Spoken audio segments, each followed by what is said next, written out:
Api Tuhan, Bilangan 11 ayat 1-3. Pada suatu kali, bangsa itu bersungut-sungut di hadapan Tuhan tentang nasib buruk mereka. Dan ketika Tuhan mendengarnya, bangkitlah murkanya.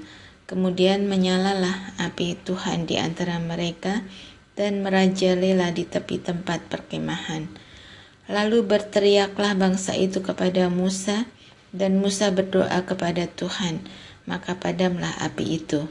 Sebab itu orang menamai tempat itu Tabera, karena telah menyala api Tuhan di antara mereka. Tuhan berjanji memberi daging, Bilangan 11 ayat 4-23.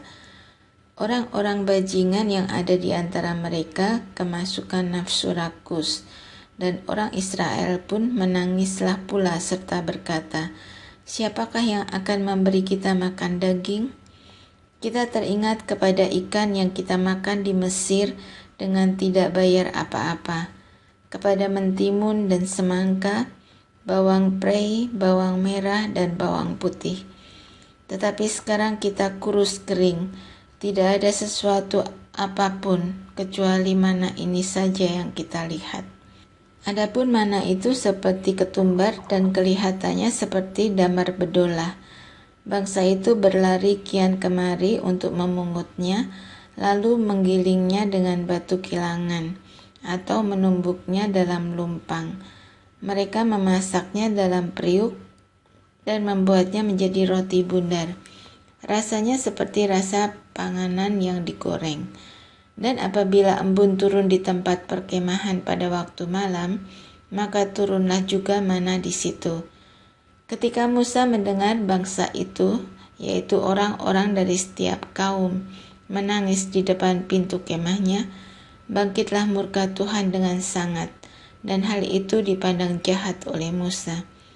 Lalu berkatalah Musa kepada Tuhan, "Mengapa kau perlakukan hambamu ini dengan buruk, dan mengapa aku tidak mendapat kasih karunia di matamu, sehingga engkau membebankan kepadaku tanggung jawab atas seluruh bangsa ini?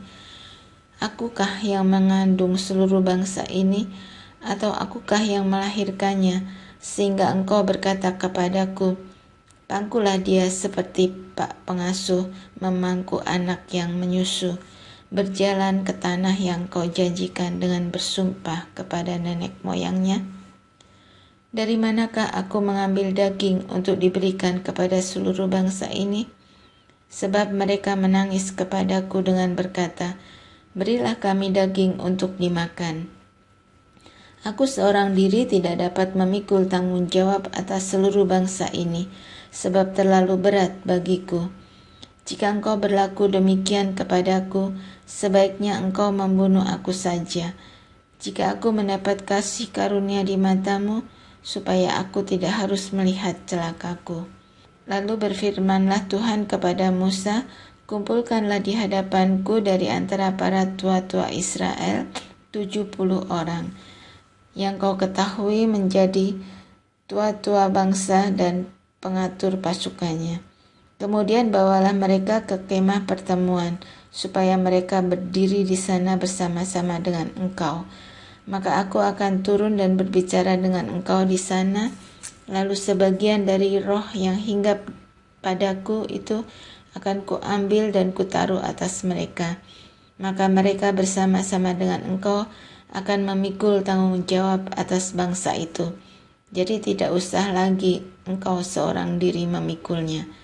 Tetapi kepada bangsa itu haruslah kau katakan, kuduskanlah dirimu untuk besok, maka kamu akan makan daging, sebab kamu telah menangis di hadapan Tuhan dengan berkata, siapakah yang akan memberi kami makan daging? Begitu baik keadaan kita di Mesir, bukan? Tuhan akan memberi kamu daging untuk dimakan. Bukan hanya 1 hari kamu akan memakannya, bukan 2 hari, bukan 5 hari, bukan 10 hari, bukan 20 hari, tetapi genap sebulan lamanya, sampai keluar dari dalam hidungmu dan sampai kamu muak. Karena kamu telah menolak Tuhan yang ada di tengah-tengah kamu dan menangis di hadapannya dengan berkata, untuk apakah kita keluar dari Mesir? Tetapi kata Musa, bangsa yang ada bersama aku ini berjumlah 600.000 orang berjalan kaki. Namun engkau berfirman, daging akan kuberikan kepada mereka, dan genap sebulan lamanya mereka akan memakannya. Dapatkah sekian banyak kambing domba dan lembu sapi disembelih bagi mereka, sehingga mereka mendapat cukup? Atau dapatkah ditangkap segala ikan di laut bagi mereka, sehingga mereka mendapat cukup? Tetapi Tuhan menjawab Musa, masakan kuasa Tuhan akan kurang untuk melakukan itu? Sekarang engkau akan melihat apakah firman-Ku terjadi kepadamu atau tidak. Ke-70 orang tua-tua, Bilangan 11 ayat 24-30. Setelah Musa datang keluar, disampaikannya firman Tuhan itu kepada bangsa itu. Ia mengumpulkan 70 orang dari para tua-tua bangsa itu dan menyuruh mereka berdiri di sekeliling kemah. Lalu turunlah Tuhan dalam awan dan berbicara kepada Musa. Kemudian diambilnya sebagian dari roh yang hinggap padanya dan ditaruhnya atas ke-70 tua-tua itu. Ketika roh itu hinggap pada mereka, kepenuhanlah mereka seperti nabi, tapi sesudah itu tidak lagi. Masih ada 2 orang tinggal di tempat perkemahan, yang seorang bernama Eldad, yang lain bernama Medad. Ketika roh itu hinggap pada mereka, mereka itu termasuk orang-orang yang dicatat, tetapi tidak turut pergi ke kemah. Maka kepenuhanlah mereka seperti nabi di tempat perkemahan. Lalu berlarilah seorang muda memberitahukan kepada Musa, Eldad dan Medad kepenuhan seperti nabi di tempat perkemahan. Maka menjawablah Yosua bin Nun yang sejak mudanya menjadi abdi Musa, Tuanku Musa, cegahlah mereka. Tetapi Musa berkata kepadanya, apakah engkau begitu giat mendukung diriku? Kalau seluruh umat Tuhan menjadi nabi, oleh karena Tuhan memberi rohnya hinggap kepada mereka.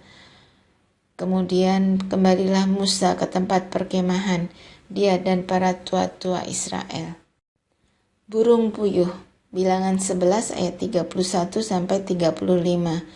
Lalu bertiuplah angin yang dari Tuhan asalnya. Dibawanyalah burung-burung puyuh dari sebelah laut, dan dihamburkannya ke atas tempat perkemahan dan di sekelilingnya. Kira-kira sehari perjalanan jauhnya ke segala penjuru, dan kira-kira 2 hasta tingginya dari atas muka bumi. Lalu sepanjang hari dan sepanjang malam itu, dan sepanjang hari esoknya, bangkitlah bangsa itu, mengumpulkan burung-burung puyuh itu. Setiap orang sedikit-dikitnya mengumpulkan 10 homer. Kemudian mereka menyebarkannya lebar-lebar sekeliling tempat perkemahan. Selagi daging itu ada di mulut mereka sebelum dikunyah, maka bangkitlah murka Tuhan terhadap bangsa itu, dan Tuhan memukul bangsa itu dengan suatu tulah yang sangat besar. Sebab itu dinamailah tempat itu Kibrot Ta'awa, karena di sanalah dikuburkan orang-orang yang bernafsu rakus. Dari Kibrot Ta'awa berangkatlah bangsa itu ke Haserot, dan mereka tinggal di situ. Pemberontakan Miriam dan Harun, Bilangan 12 ayat 1-16. Miriam serta Harun mengatai Musa berkenaan dengan perempuan Kus yang diambilnya, sebab memang ia telah mengambil seorang perempuan Kus. Kata mereka, sungguhkah Tuhan berfirman dengan perantaraan Musa saja? Bukankah dengan perantaraan kita juga ia berfirman? Dan kedengaranlah hal itu kepada Tuhan. Adapun Musa ialah seorang yang sangat lembut hatinya, lebih dari setiap manusia yang di atas muka bumi. Lalu berfirmanlah Tuhan dengan tiba-tiba kepada Musa, Harun dan Miriam, keluarlah kamu bertiga ke kemah pertemuan. Maka keluarlah mereka bertiga. Lalu turunlah Tuhan dalam tiang awan dan berdiri di pintu kemah itu.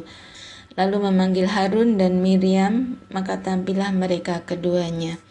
Lalu berfirmanlah ia, dengarlah firmanku ini, jika di antara kamu ada seorang nabi, maka aku, Tuhan, menyatakan diriku kepadanya dalam penglihatan. Aku berbicara dengan dia dalam mimpi.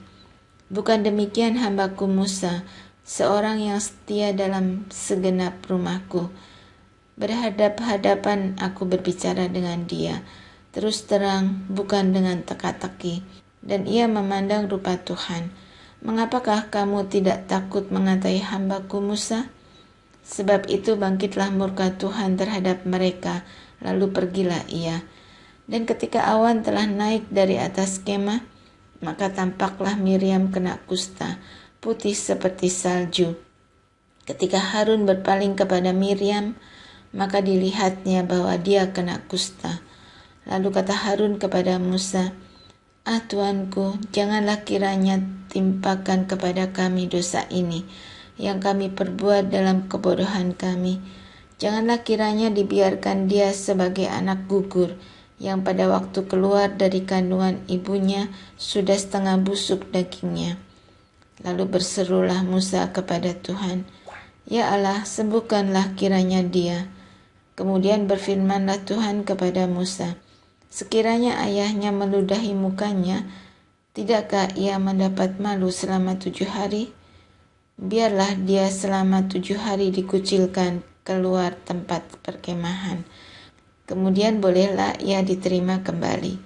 Jadi dikucilkanlah Miriam keluar tempat perkemahan 7 hari lamanya. Dan bangsa itu tidak berangkat sebelum Miriam diterima kembali.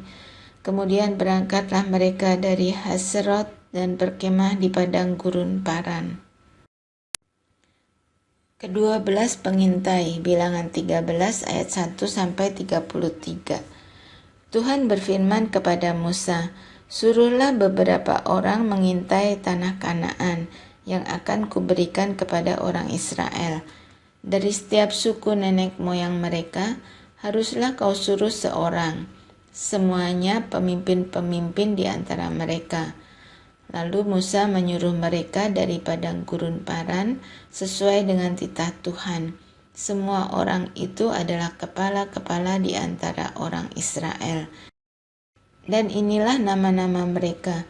Dari suku Ruben, Syamua bin Sakur. Dari suku Simeon, Safat bin Hori.